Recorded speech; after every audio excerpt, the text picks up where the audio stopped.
There was a point in my life when I was just burning. I was doing all the things, saying yes to all the things, and I was just doing too much. Too much. My body was literally screaming at me to say no. It was begging for me to say no, and I wouldn't listen to it. And I knew that if I kept this up, if I kept saying yes and doing all the things, that there would be nothing left for me to give. And I was running on empty, and my own well-being was absolutely suffering. Saying yes to people pleasing is not rooted in love, it's rooted in fear. And as soon as you realize that, then you can take control and start to learn to say no to things that just do not fill your cup and things that drain you.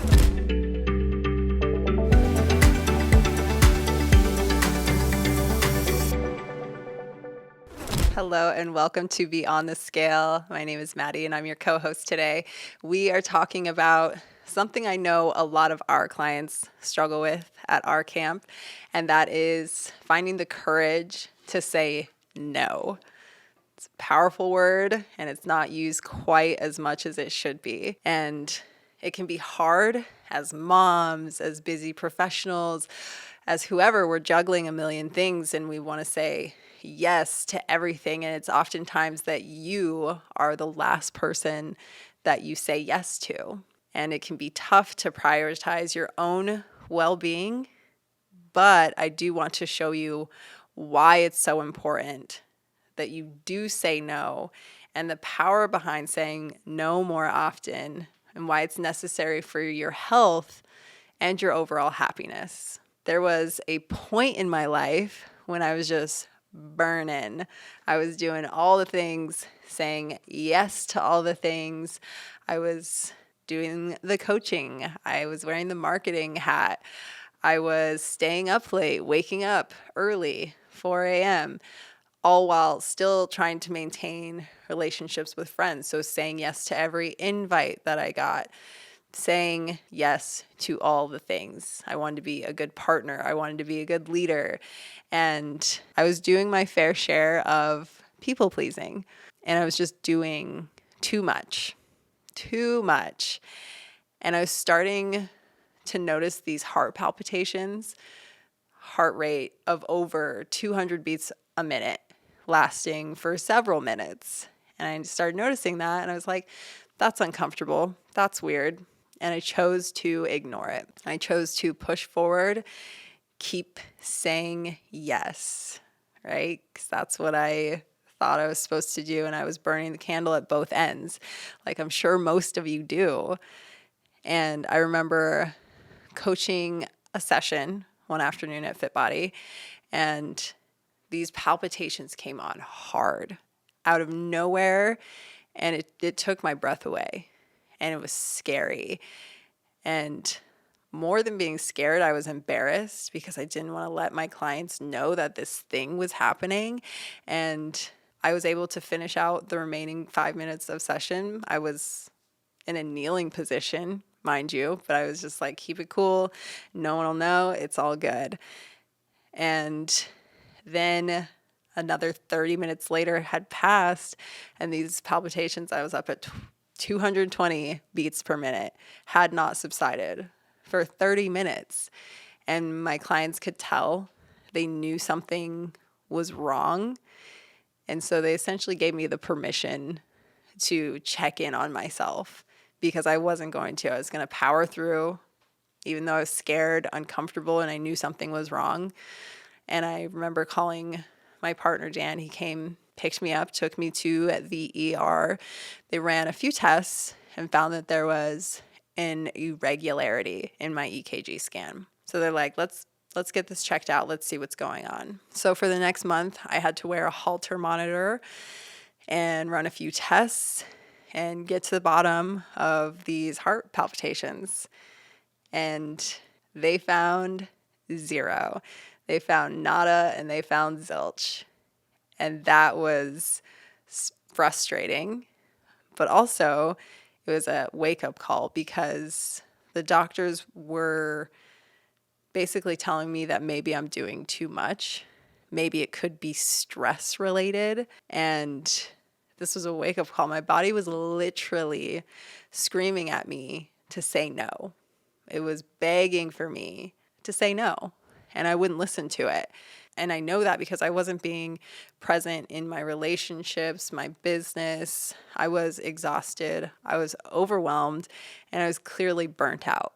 And the reality of not saying no and not taking a step back for myself, I wasn't putting my needs, my physical or emotional needs first.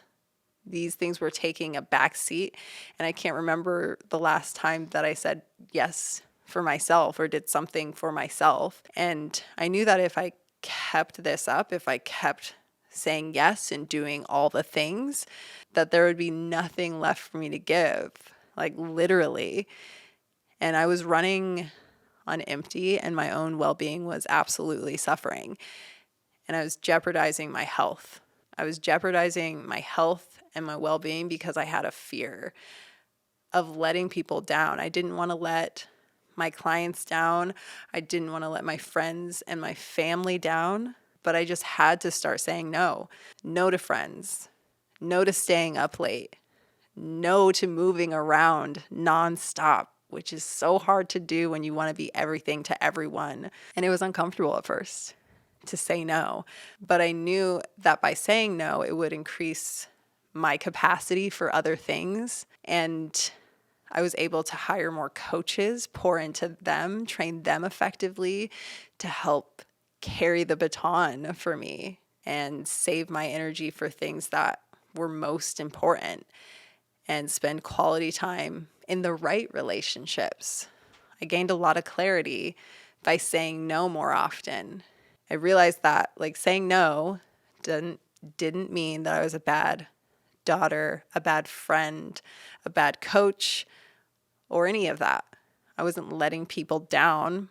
What I want you all to understand is saying yes to people pleasing is not rooted in love, it's rooted in fear. And as soon as you realize that, then you can take control and start to learn to say no to things that just do not fill your cup and things that drain you. And in fact, by setting these boundaries, I was protecting my time. I was actually showing up for the people that I cared about. And again, giving more to what truly mattered in my life. And I'm here to tell you it's okay to prioritize your mental, physical well-being. It is more than okay. So I understand how uncomfortable it can be to say that 2-letter word, but here's what you can do to implement this word into your life a little bit more often like you should. First off, identify your priorities. Know what matters to you, your kids, your alone time, your friends, your family, your work, your peace of mind. Know what is important to you and let these priorities guide your decisions in life. Ask yourself, is this serving the relationships that I'm trying to build? Is this serving the life I'm trying to build? If not, then it's a no. Plain and simple, it's a no. And practice is a big one. Practice doesn't make perfect, it makes progress. So just saying no to low stakes things at first. If you're just completely petrified to say no to your friends or your family, just say no to low stakes things. Your friend could ask you, could you pick up something for this party later? If that feels draining and it's too much for you, just be like, I can't. I have this thing. I have to spend some time with my husband tonight or whatever. Maybe you could ask so-and-so. Give an alternative potentially. Just practice the little acts there. And that'll start to fill your cup a little bit more over time. And this is so important, is to establish clear boundaries. Whether it's setting aside a time for your workout, a hobby, or just some quiet time to yourself, make these things a non-negotiable. Put it in your calendar and know that these things will not change or move no matter what is asked of you.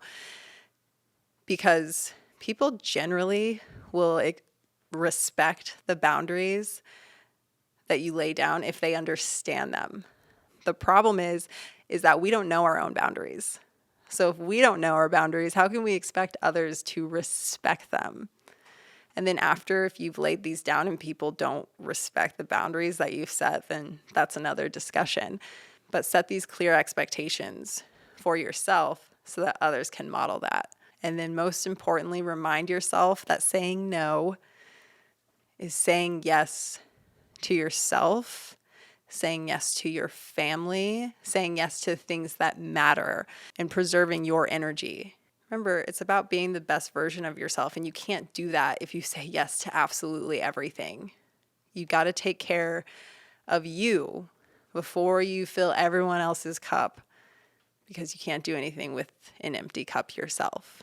And again, I understand it can be so hard, so hard to say no and put your needs before anyone else's. I understand, but remember, your well-being is just as important, and you don't want to put your relationships or your health at risk or on the back burner for the sake of pleasing everyone else.